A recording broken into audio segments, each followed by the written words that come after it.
Assalamualaikum warahmatullahi wabarakatuh.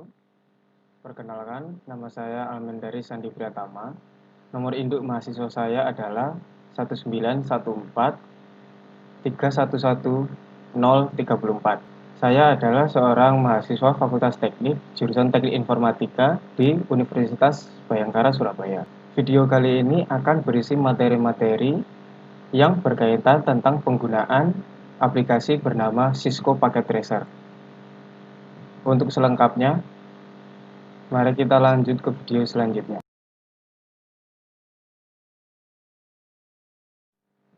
Pada bab 3, yaitu simulasi membuat jaringan sederhana atau LAN, kita akan menggunakan topologi jaringan seperti yang terdapat di gambar. Kita akan menggunakan 2 PC dan 1 switch. Kita lihat di sini. Untuk PC 0, IP address-nya adalah 192.168.123.1/24. Sedangkan untuk PC 1 menggunakan IP address 192.168.123.2. Kita lihat apakah 2 PC ini terhubung. Kita pertama akan melakukan ping terlebih dahulu dari PC 0. Caranya adalah klik pada PC 0, kemudian pilih desktop, lalu command prompt, lalu kita ketikkan perintah ping 192.168.123.2. Ini adalah IP dari PC 1. Kemudian kita tekan enter. Jika balasannya seperti ini, maka tandanya PC 0 dengan PC 1 telah berhasil terkoneksi atau terhubung. Sekarang kita coba melalui PC yang satunya lagi. Kita close. Sama seperti tadi, double klik kemudian pilih desktop, lalu pilih command prompt. Kemudian kita ketikkan perintah ping 192.168.123.1. Kita enter. Maka hasilnya adalah reply from 192.168.123.1, yaitu maksudnya adalah PC 0 memberikan respon. Jadi bisa kita lihat di sini bahwa PC 0 dan juga PC 1 sudah saling terhubung.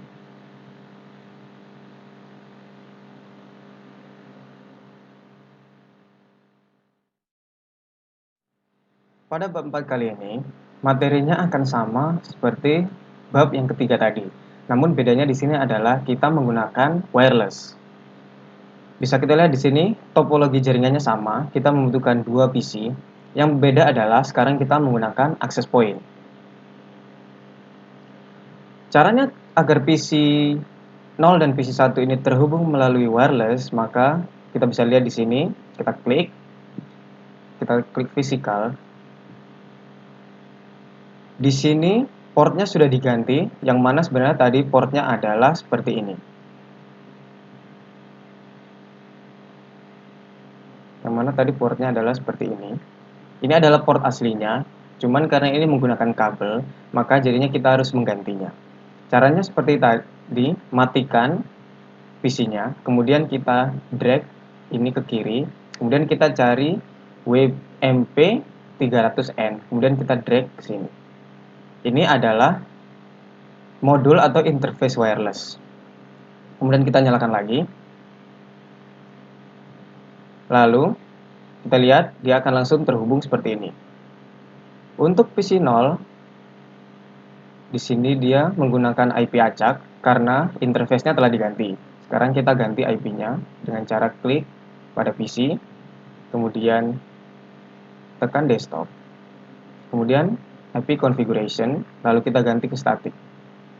Kemudian kita masukkan IP 192.168.123.1. Untuk subnet masknya kita tinggal tekan tab dari IP address, kemudian kita tekan tab, maka akan seperti ini. Sudah. Kemudian kita lihat pada PC 1, IP-nya adalah 192.168.123.2, karena tadi IP-nya sudah saya masukkan terlebih dahulu. Sekarang kita lihat apakah PC 0 dan PC 1 bisa saling terhubung. kita cek melalui command prompt. Kita akan melakukan ping.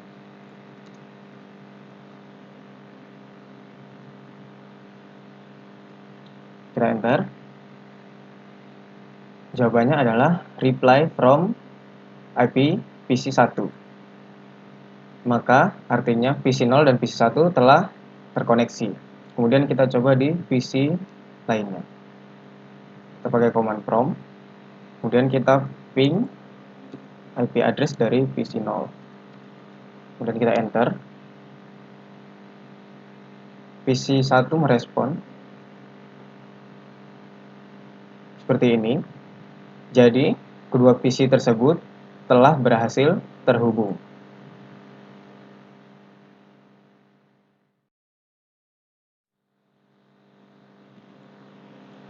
Pada bab 5 ini, kita akan membuat server HTTP pada jaringan. Untuk itu, kita butuh yang namanya server. Di sini saya menggunakan satu server, kemudian satu PC. Yang dihubungkan oleh kabel crossover. Ini adalah kabelnya. Kita memakai yang kabel chopper crossover. Kemudian, bagaimana cara membuat server sebagai pusat dari HTTP? Kita akan lihat di sini. Kita klik 2 kali. Kemudian kita lihat servisnya. Kita lihat pada bagian HTTP. Pastikan bagian ini on. Jika seperti ini, maka kita harus membuatnya menjadi on seperti ini. Jika sudah, kita set IP-nya. Di sini saya sudah menggunakan IP 192.168.123.2 untuk IP servernya. Kemudian subnet masknya adalah 255.255.255.0. Kemudian kita beralih ke PC-nya. Untuk PC-nya, saya menggunakan konfigurasi IP seperti ini. 192.168.123.1, kemudian netmasknya juga sama. Kemudian, sebelum kita melakukan browsing HTTP, kita pastikan dulu bahwa PC 0 ke server 0 akan terhubung. Kita klik pada PC, kemudian kita klik command prompt. Kita ketikkan IP-nya, IP dari servernya, kemudian kita enter. Jika sudah seperti ini, maka seharusnya kita sudah bisa melakukan browsing HTTP. Caranya bagaimana? Kita tekan X, kemudian kita lihat di sini ada menu web browser. Kemudian, caranya adalah kita ketikkan IP address dari server 0. Kemudian kita enter saja seperti ini.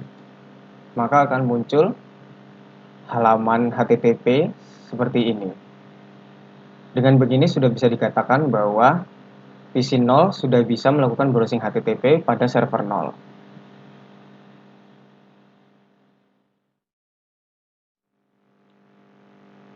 Untuk ping dari server 0 ke PC 1 maupun sebaliknya, kita akan coba. Kita klik yang pertama dari PC 0. Kita akan ping IP dari server 0. Sudah berhasil. Kemudian untuk server 0 kita akan ping PC 0.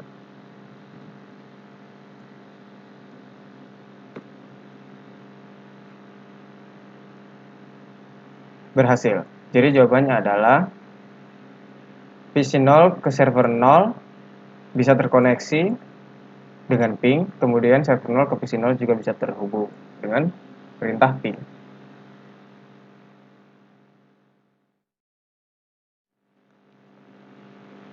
Ini adalah gambar topologi yang dibuat berdasarkan gambar pada bab 3. Tapi di sini saya menambahkan server agar dijadikan sebagai server HTTP. Sekarang kita akan mencoba. Yang pertama kita lihat dulu. IP dari server 0 ini adalah 192.168.123 dengan akhiran 2. kemudian PC0 akhirannya adalah 1, kemudian PC1 akhirannya adalah 3. Sekarang kita coba browsing HTTP dari PC0 ke server 0. Kita coba web browser, kita ketikkan IP dari PC, maksud saya server 0. Dari PC 0 melakukan browsing HTTP ke server 0 berhasil. Sekarang kita lihat dari PC 1 ke server 0.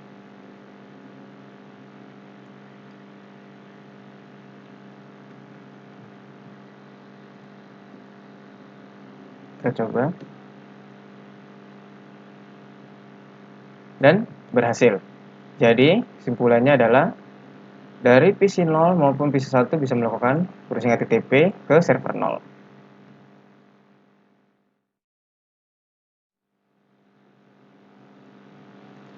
Di sini saya menggunakan bentuk yang sama dari eksperimen sebelumnya, namun sekarang saya menggunakan wireless. Untuk cara menggunakan wireless sudah saya beritahu tadi pada bagian modul 4 atau bab 4. Sekarang kita akan mencoba browsing HTTP dari PC 0 ke server 0 dan juga PC 1 ke server 1. Kita akan coba.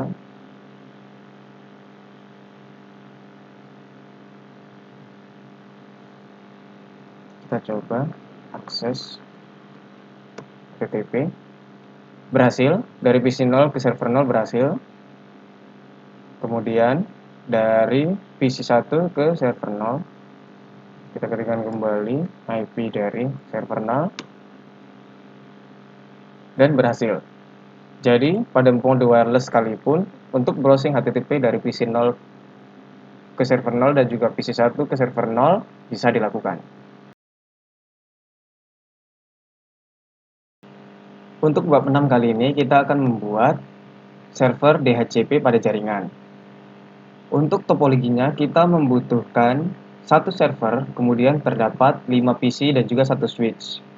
Server berguna untuk memberikan layanan DHCP, switch berguna untuk menyambungkan kelima PC dengan server. Di sini sebenarnya sudah terhubung, namun saya menghilangkan kabel-kabelnya dari PC ke switch karena saya akan mencoba mendemokan secara langsung. Kita akan menghubungkan masing-masing PC ini dengan switch menggunakan kabel straight through. Kita klik PC 0 seperti ini, kemudian kita tekan Fast Ethernet.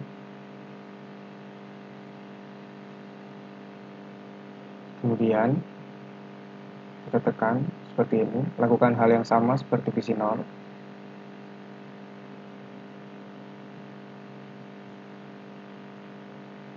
Cukup 3 dulu. Kita akan tunggu dia terhubung. PC 0 sudah terhubung.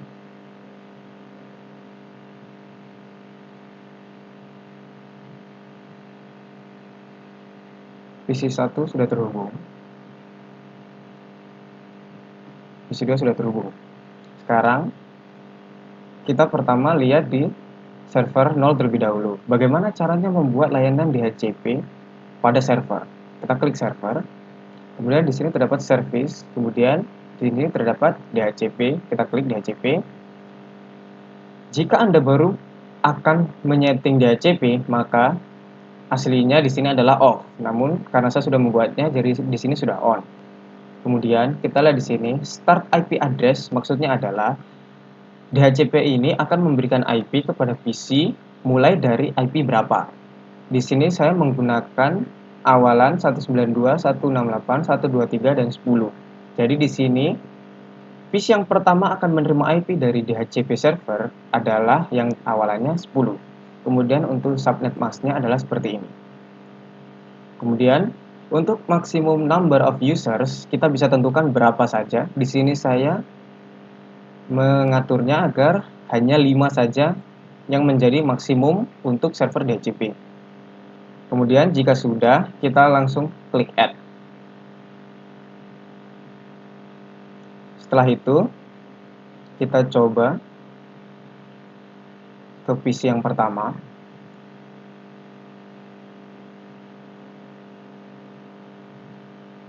Oh ya, sebelumnya server 0 memiliki IP 192.168.123.1.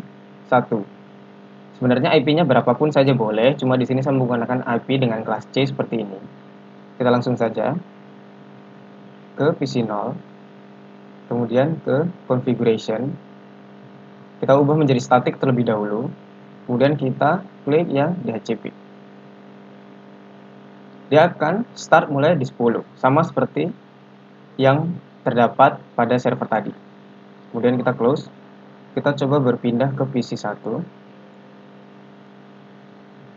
Kita ubah ke static, kemudian kita klik yang DHCP. Dia akan mendapatkan akhiran 11. Kemudian PC 2 kita klik sekali lagi, akan mendapatkan 12. Kemudian sisanya kita hubungkan kembali.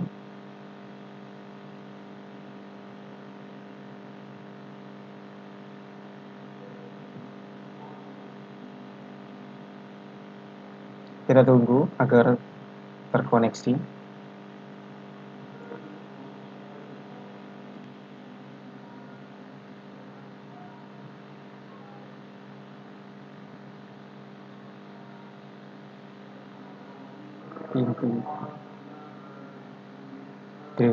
Terjadi. Biarkan jadi background aja.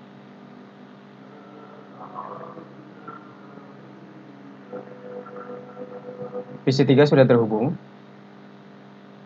Kemudian PC 4 juga sudah terhubung. Kita klik sekarang di PC 3. Kemudian kita klik DHCP. Dia akan mendapat IP dengan akhiran 13. Kemudian yang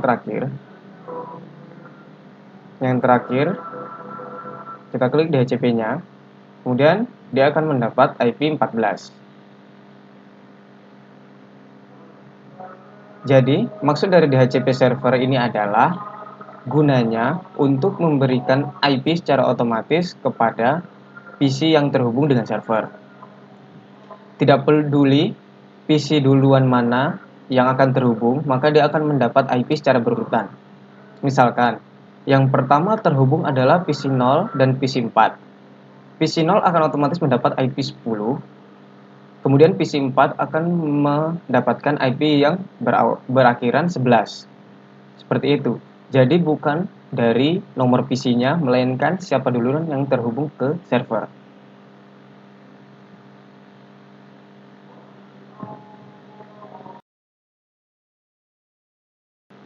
Kita akan coba bagaimana jika PC 2 menggunakan static IP dengan menggunakan IP-nya yang sekarang dia telah terima dari DHCP.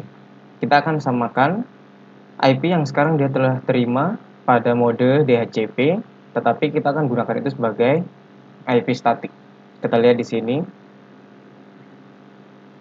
Kita lihat di IP configuration. Di sini PC 2 memiliki IP address 192.168.123.12. Kita akan ubah dia menjadi static. Kemudian kita ketikkan IP yang tadi. Lalu kita close seperti ini saja. Sekarang kita akan coba koneksinya dari server 0 ke PC 2. Kita akan lakukan ping.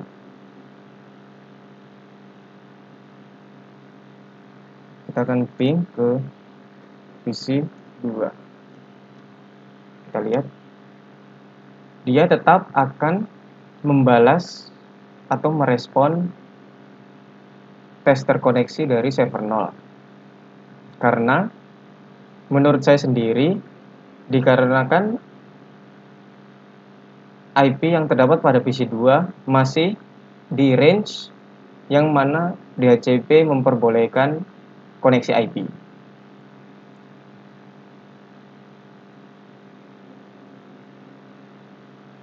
Coba kita lihat atau coba kita ping dari PC 0 ke PC 2. Kita coba.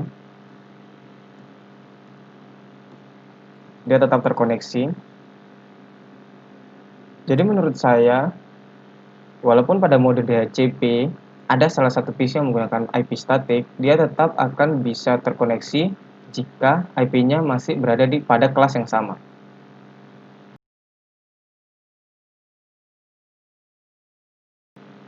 Di sini saya menggunakan topologi yang sesuai atau menurut pada gambar pada bab 3. Bedanya adalah di sini saya menambahkan server untuk membuat layanan DHCP. Kita lihat konfigurasi DHCP-nya. Kita klik. Di sini start IP-nya adalah 192.168.123 dengan akhiran 2. Jadi, ketika PC 0 diaktifkan layanan DHCP-nya, seharusnya dia mendapat IP dengan akhiran 2. Kita akan coba.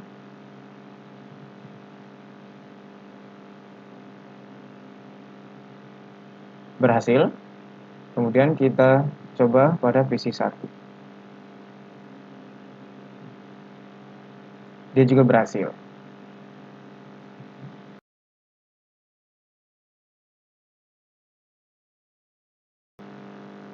Di sini saya menggunakan model topologi yang sama seperti pada gambar di bab 4, namun bedanya di sini terdapat server 0 untuk memberikan layanan DHCP kepada dua workstation ini. Kita lihat konfigurasi server 0-nya seperti apa. Maksud saya konfigurasi dari DHCP-nya. Kita lihat di sini sudah on. Dia akan memulai IP dari 192.168.123.0. Kita ubah ini menjadi 1. Kita save. Lalu kita lihat konfigurasi IP dari servernya. Di sini IP dari server adalah 192.168.123.2. Jika sudah, kita langsung saja mengaktifkan DHCP pada PC 0 dan juga PC 1.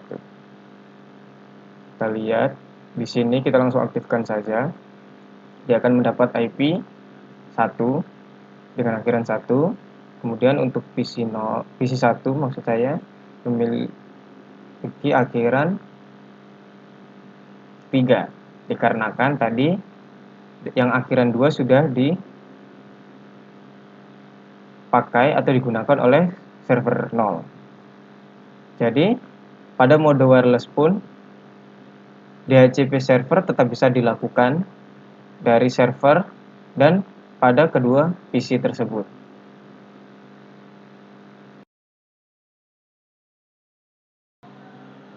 Pada bab 7 kali ini, kita akan mensimulasikan bagaimana caranya membuat DNS server pada jaringan.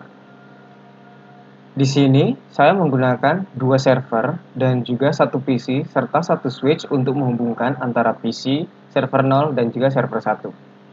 Kemudian, kenapa saya butuh 2 server? Di sini salah satunya adalah server HTTP, kemudian di sini salah satunya adalah server DNS. Untuk IP address-nya, kita lihat di sini. Di sini server yang HTTP server menggunakan IP 192.168.123.1. Kemudian untuk server DNS, kita lihat dia menggunakan akhiran 2. Kemudian untuk PC, kita lihat dia menggunakan IP address yang berakhiran 3. Kemudian cara mengaktifkan HTTP-nya sama seperti bab sebelumnya. Kita klik pada server, kemudian kita tekan service.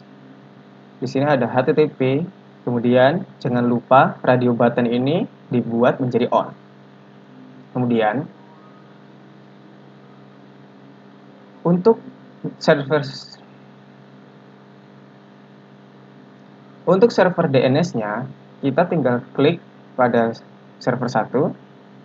Kemudian kita klik service, pilih menu DNS di sebelah kiri ini. Kemudian DNS service ini kita buat menjadi on. Jika off, maka harus di-on-kan. Kemudian nama ini adalah nama domain. Kita bisa mengetikkannya. Contohnya Ubara ubara.com. Kemudian type-nya record, biarkan. Kemudian address-nya ini adalah alamat IP-nya.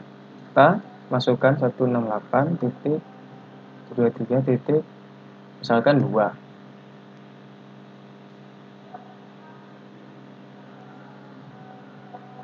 Bagaimana jika 1? Tetap bisa.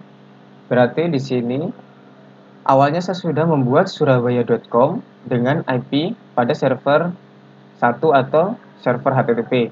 Kemudian di sini saya juga membuat ubara.com dengan server atau dengan IP address dari server 1. Jika sudah seperti ini, maka kita klik next, kita tutup saja. Kemudian pada PC 0 kita harus memasukkan IP dari DNS servernya. Kita klik PC 0, kita klik desktop, IP configuration. Kemudian di sini kita masukkan IP dari DNS servernya sendiri. Seperti ini. Jika sudah, kita close. Kemudian kita akan coba kedua domain tersebut. Tadi ada surabaya.com dan juga ubara.com. Kita yang pertama surabaya.com. Kita klik go. Maka akan muncul seperti ini halamannya. Jika kita ingin ubara.com, kita tinggal klik X, kemudian kita mulai lagi web browser. Kita ketikkan ubara.com. Akan muncul seperti ini. Jadi, DNS servernya sudah berhasil kita buat. Sebelumnya, apa itu DNS server? DNS server itu adalah sebuah server di mana dia akan mentranslate atau menerjemahkan domain ke dalam IP address. Jadi misalnya kita hendak mengkoneksikan PC kita ke facebook.com. Kita tidak perlu mengetikkan IP dari Facebook, kita cukup mengetikkan facebook.com pada URL field pada browser yang kita miliki.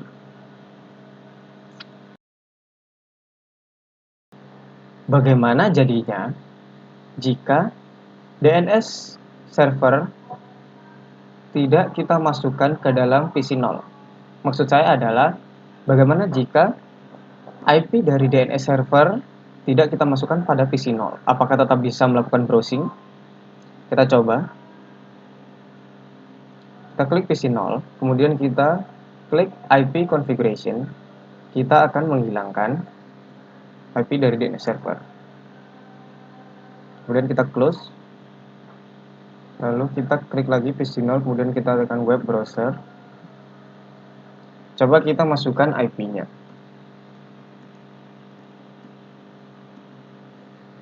Kita klik, dia tetap akan muncul. Tetapi, coba kita pakai atau masukkan salah satu domain dari DNS server. Maka hasilnya adalah hostname unresolved karena tidak ada yang diterjemahkan ke dalam IP.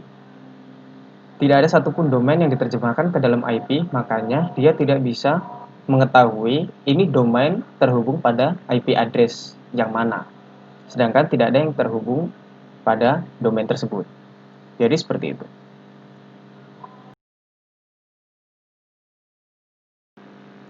Di sini saya menggunakan model topologi jaringan yang sama seperti gambar di bab 3. Di sini juga terdapat tambahan server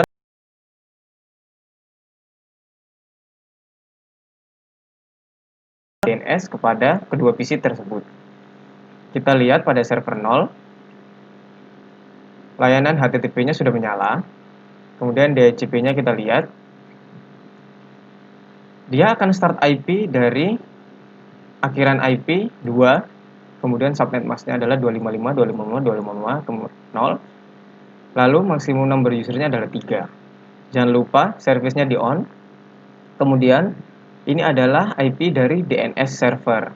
Maksudnya adalah ketika nantinya DHCP pada PC dinyalakan, maka PC tersebut juga mendapatkan IP dari DNS. Kita lihat DNS-nya sekarang. DNS service-nya sudah on. Kemudian di sini saya sudah memasukkan domain surabaya.com dengan IP address 192.168.123.1. Sekarang kita lakukan service DHCP pada kedua PC tersebut. Sekarang kita klik IP configuration, kemudian kita DHCP aktifkan. Dia akan mendapat start IP yaitu 2. Kemudian dia juga mendapat IP dari DNS server.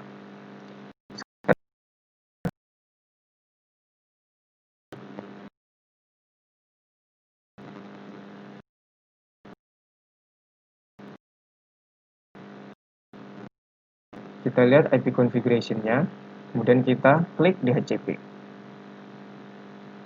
Dia akan mendapatkan akhiran IP 3 dan dia juga mendapatkan IP dari DNS server.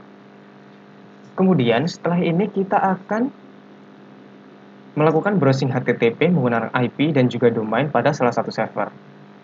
Maksud saya pada salah satu PC. Kita akan mencoba di PC 0. Kita masuk ke web browser. Kita ketikkan IP dari server 1. Kita klik, dia muncul. Kemudian kita close terlebih dahulu, lalu kita masuk web browser. Kita ketikkan nama domainnya. Kita enter. Dia masuk karena IP dan domainnya sudah saling terhubung atau terkoneksi.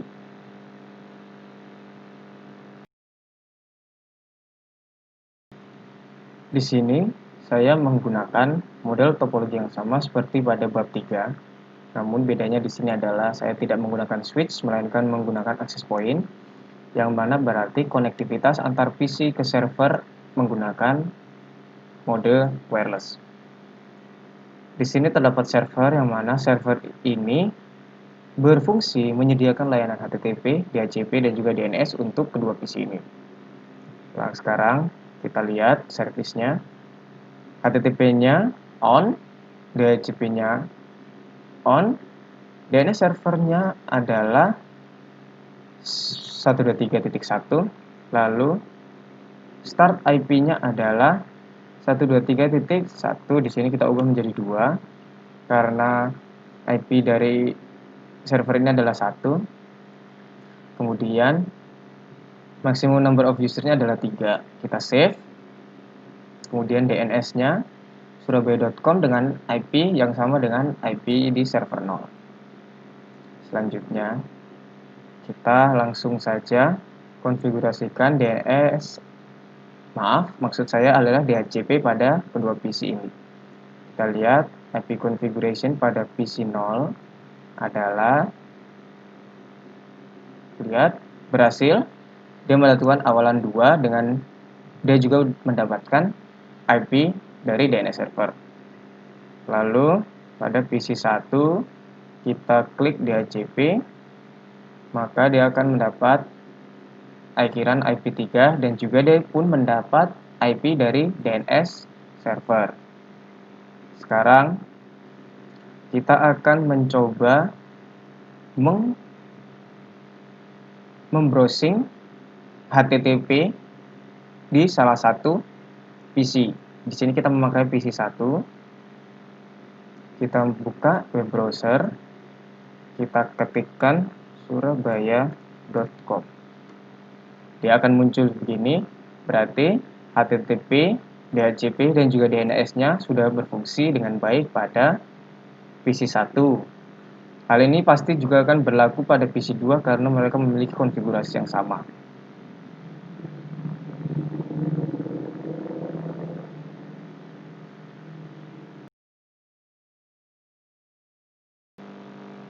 Pada bab 8 ini kita akan membahas tentang materi simulasi routing.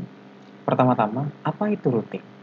Routing adalah menyambungkan dua segmen atau lebih IP yang berbeda agar bisa saling terkoneksi atau terhubung.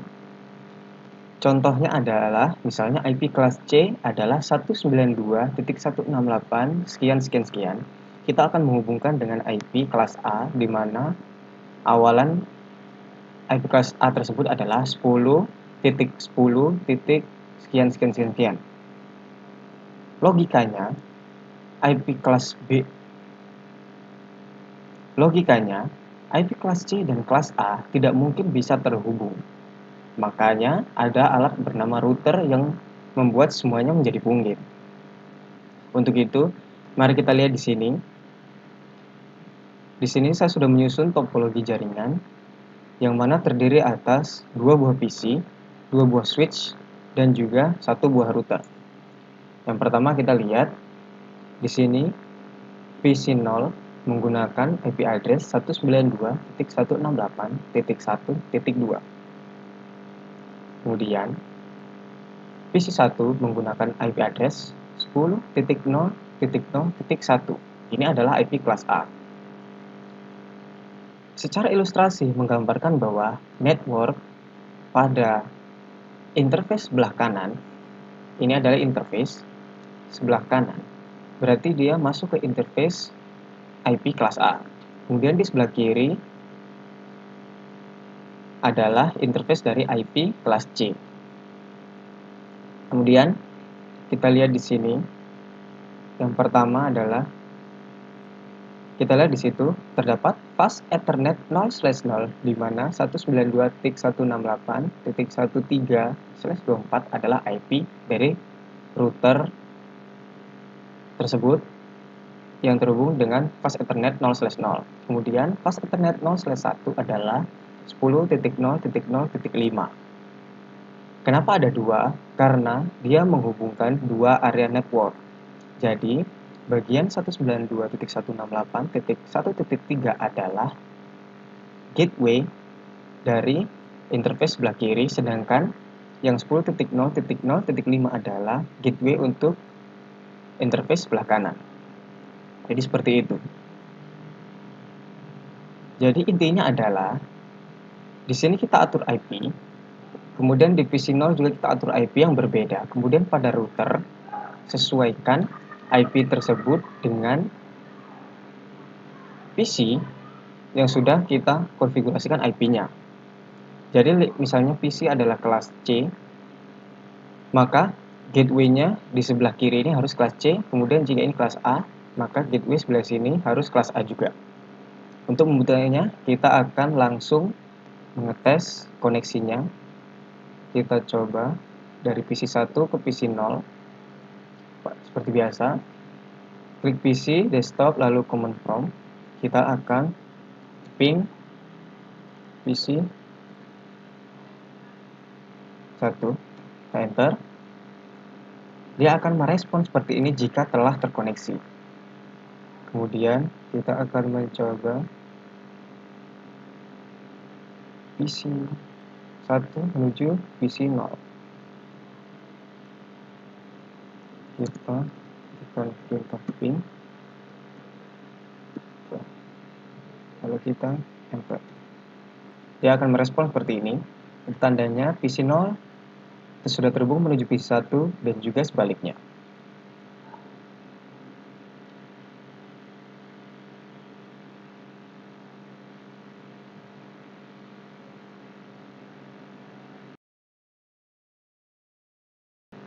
Eksperimen kali ini terdapat 3 interface yang mana interface pertama memiliki IP 192.168,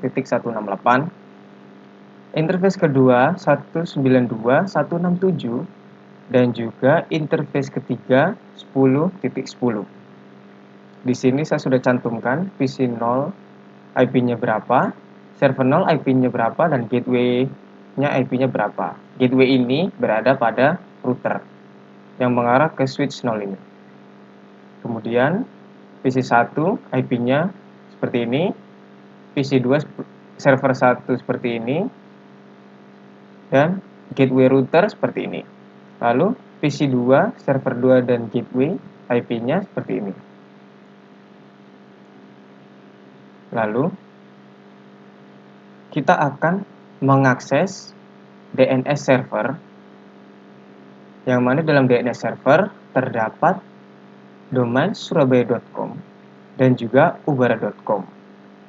Kedua domain ini terhubung dengan IP pada DNS server di server 0 ini.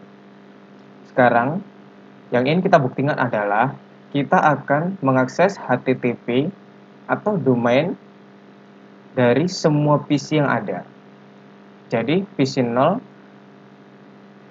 melakukan HTTP browsing ke ubara.com dan juga surabaya.com, lalu PC 1 sama seperti PC 0 tadi, dan juga PC 2 sama seperti PC 0 yang tadi. Sekarang kita langsung saja mencobanya. Yang pertama PC 0. Untuk halaman webnya, ubara.com dan surabaya.com sudah saya buat berbeda. Sekarang kita akan coba mungkin surabaya.com terlebih dahulu. Seperti ini tampilan webnya. Kemudian kita coba ubara.com. Untuk ubara.com sendiri adalah data dari saya sendiri. Untuk PC 0 telah selesai. Sekarang kita beralih ke PC 1.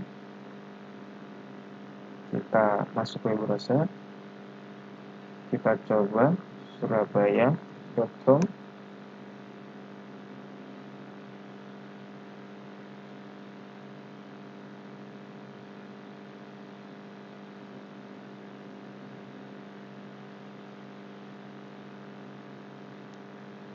Dia agak lama karena memang berbeda IP kelasnya. Yang tadi 192.168, kalau yang ini 192.167. Lalu surabaya.com selesai. Sekarang ubara.com. Dia muncul, berhasil. Sekarang kita beralih ke PC 2. Kita masuk ke web browser. Sekarang kita masukkan surabaya.com. Berhasil. Kemudian ubara.com berhasil juga.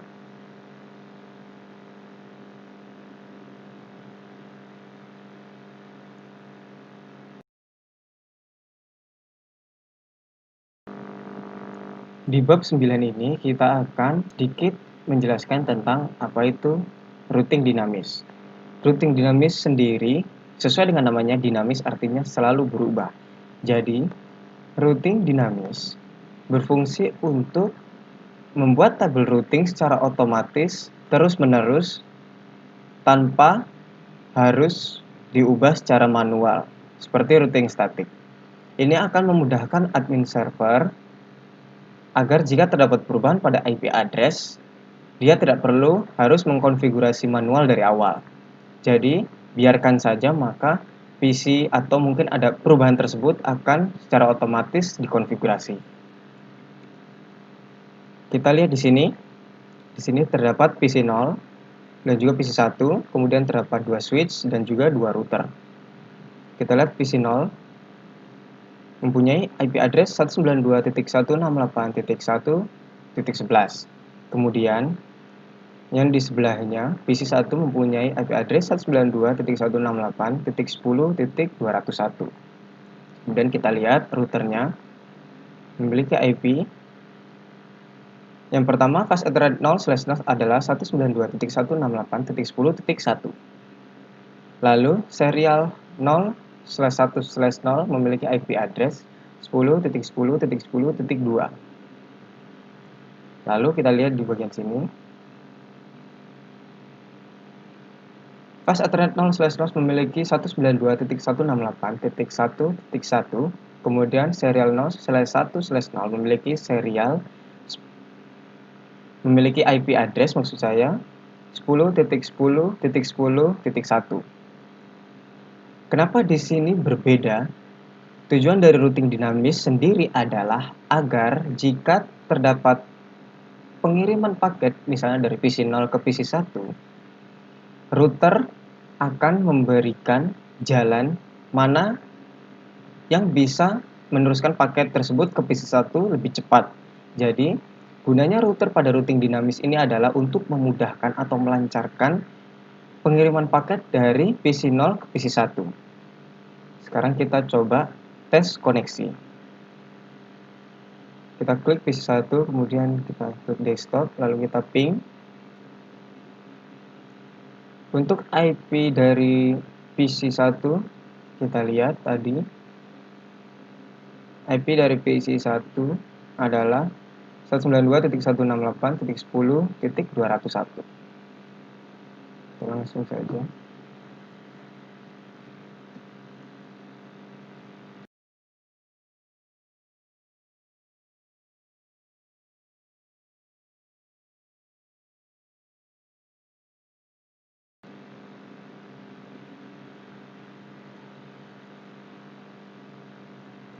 Typing, kemudian kita enter.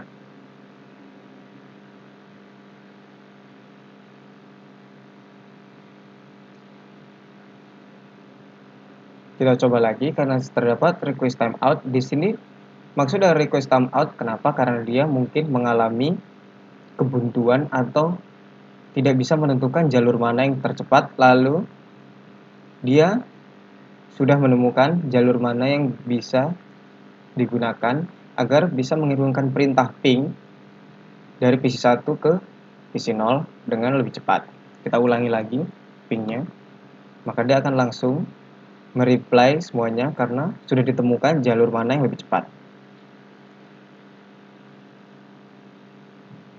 Ini ping dari PC0 ke PC1. Lalu kita coba PC1. Di sini IP address dari PC0 adalah 192.168.1.11. Kita langsung ping melalui command prompt .1.11. Kenapa dari PC1 ke PC0 tidak mendapat request timeout atau RTO? Karena jalan dari PC0 ke PC1 maupun sebaliknya sudah terbuka ketika kita tadi melakukan tes koneksi melalui PC0. Jadi PC1 ke PC0 tidak akan menemukan sebuah kendala dalam pengiriman paket.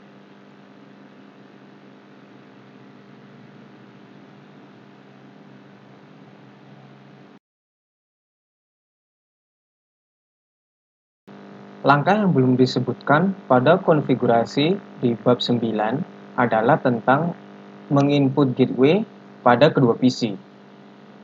Di sini yang tertera pada penjelasan di bab 9 adalah IP address. PC1 adalah 192.168.1.11, lalu untuk PC1 192.168.10.201. Di dalam modul penjelasannya hanya itu, namun untuk penginputan gateway-nya tidak ada. Sedangkan jika tidak dimasukkan gateway pada PC, maka dua segmen IP ini itu tidak bisa saling berkomunikasi karena bingung jalur mana yang harus dituju agar bisa saling berkirimkan paket.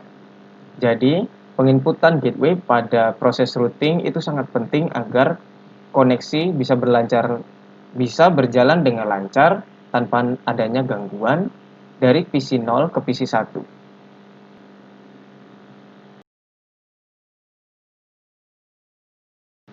Untuk konfigurasi yang saya pahami pada materi di bab ini adalah yang pertama, untuk port pada router 0 maupun router 1 itu portnya harus diganti menggunakan WIC-2T agar bisa saling terkoneksi melalui kabel serial 0/1/0 ataupun model serial yang lainnya.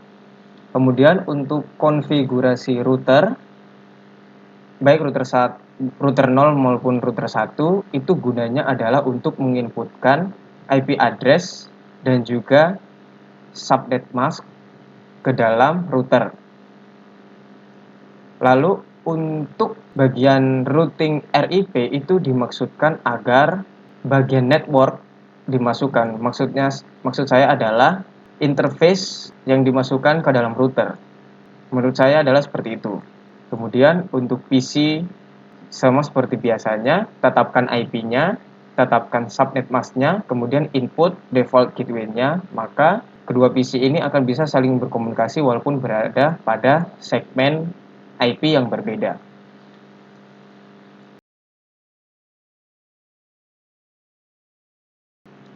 kesimpulan dari praktikum pada materi yang ke-9 ini tentang routing dinamis atau RIP adalah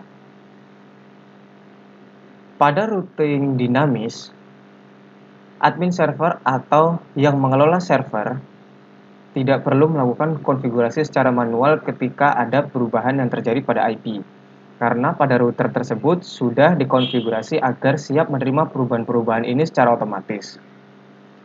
Gunanya adalah seperti itu, namun kelemahan dari mode ini adalah mode ini akan memberatkan prosesor pada PC karena dia akan terus berjalan secara otomatis.